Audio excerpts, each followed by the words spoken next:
আজকাল যে আমাদের চিরশত্রু, শত্রু তো আর চিরদিন শত্রু থাকে না উজির সাহেব।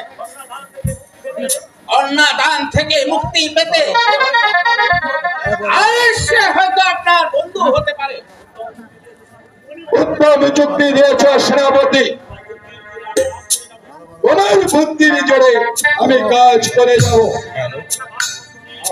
তুমি আগামী মানপত্র নিয়ে উজাননগরে অভিমুখে যাত্রা করবে। আমি তাই করবো উজির সাহেব। চলুন এখন বিশ্রাম করি গে।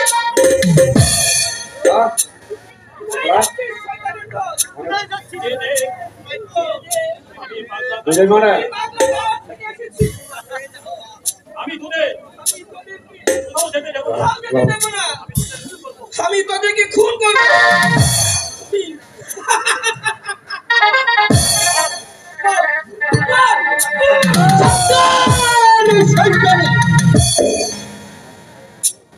তুই আমার পিতাকে হত্যা করতে চাস?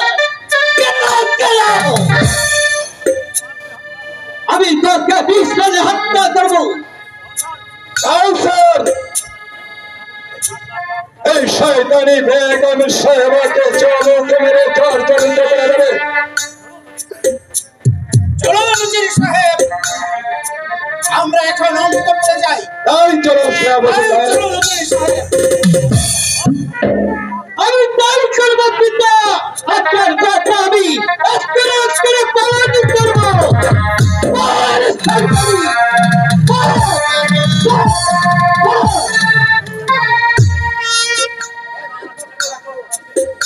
কেন কেন কেন তুই আমার পিতাকে হত্যা করতে চেয়েছিস? কারণ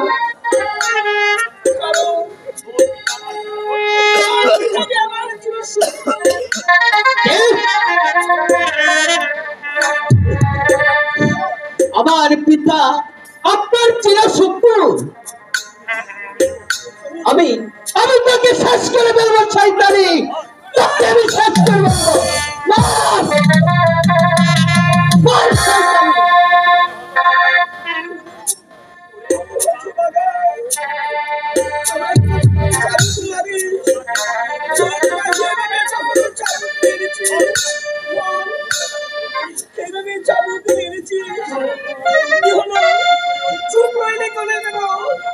জবাব দে, দাঁড়িয়ে রইলে কেন? তোমাকে আরো বেশি বেশি না না না, তোমাকে আমি মারতে পারি না, তোমাকে আমি মারতে পারি না। কারণ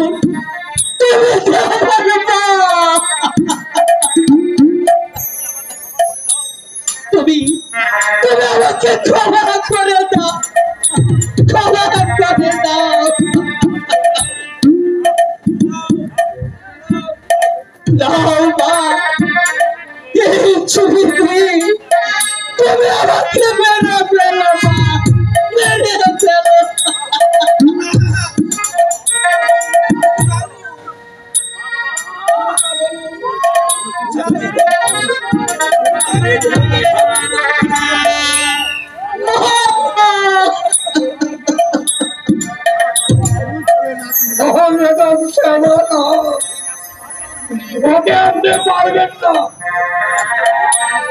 তোর পিতা অপরাধ সত্য হলো মৃত্যু। আপনাকে মা বলে ডেকেছে, ওকে আপনি ক্ষমা করে দেবেন, ওকে আপনি ক্ষমা করে দেবেন। মা, তুমি আমাকে ক্ষমা করে দাও, তুমি আমাকে ক্ষমা করে দাও।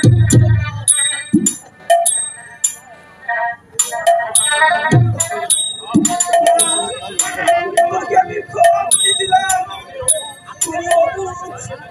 দাঁড়িয়ে দাঁড়িয়ে কাঁদছিস কেন? বাবা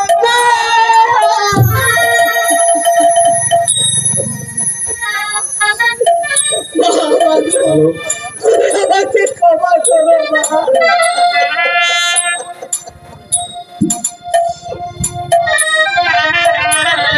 কথা তুমি আমাকে নিয়ে এই মুহূর্তে তুমি রাখছো, তুমি রাজ্য করে দাও টাকা, চলে দাও টাকা।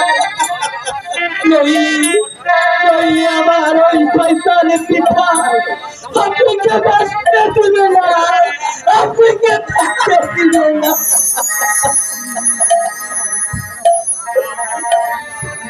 মহাবাবু তুমি হারাধন কাকার সাথে এই রাজ্য ছেড়ে তুমি অনেকে দূরে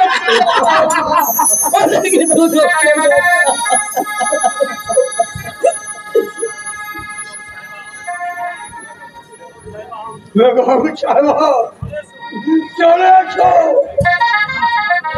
এই অভিশপ্তার হাত পাঠালে অনেক উপকার হয়। চলো চলো রামনাম করে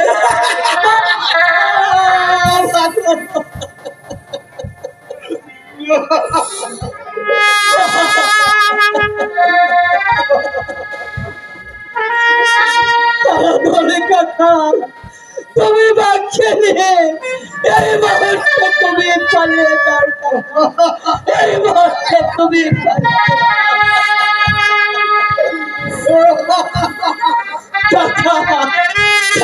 তুমি এই মুহূর্তে আমার বাচ্চা নিয়ে পালিয়ে যাও।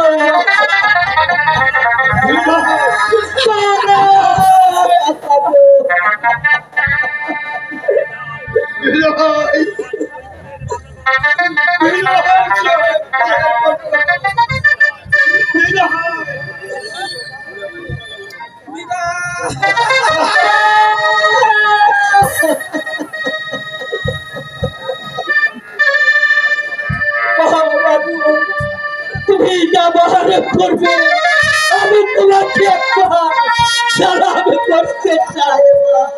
তুমি আমাকে দূরে থেকে আসতে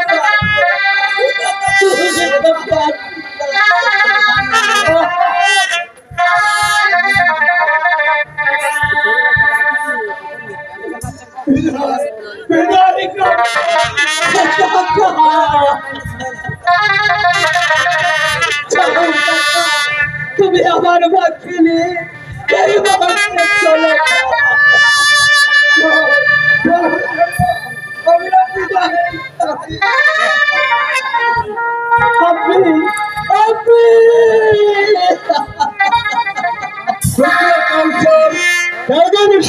কোথায়?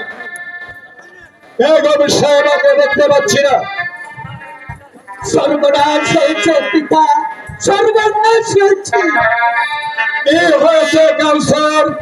পিতা ওই বেগমের সাথে চাবুক মারার সাথে সাথে সে যে বেগমের সাহেবা এই পৃথিবী ছেড়ে শেষ নিঃশ্বাস নিয়েছে, শেষ নিঃশ্বাস নিয়েছে পিতা। সর্বনাশ হয়েছে। এখন বল, তুমি বেগমের সাহেবার মৃত লাশ কি করেছ? পিতা ওই বেগমের সাহেবের মৃত্যু দেহ আমি ওই গভীর পুঁতে রেখেছি। সাবাস পুত্র, সাবাস। কিন্তু লাশটি কেউ দেখেনি তো? পিতা কালচার এত কালচার করে না, যে লাশটি কেউ দেখে ফেলবো তাকে আমি এমন গুপ্ত জায়গা রেখেছি সে চিরদিনই কেউ বলতে পারবে না লাশ কোথায় আছে। তাই তো আমাদের পথের কাটা তাহলে একেবারে চিরতরে শেষ হয়ে গেছে। পিতা চলো কাউসার, আমরা এখন অন্তঃপুরে যাই। এখন বিশ্রামের প্রয়োজন। তাই চলন পিতা আপনি তুমি যত দূরেই থাকো না কেন আপনি তুমি দূর থেকে আমাকে আশীর্বাদ করো, আমি কেন তোমাকে উপকার করতে পারি না।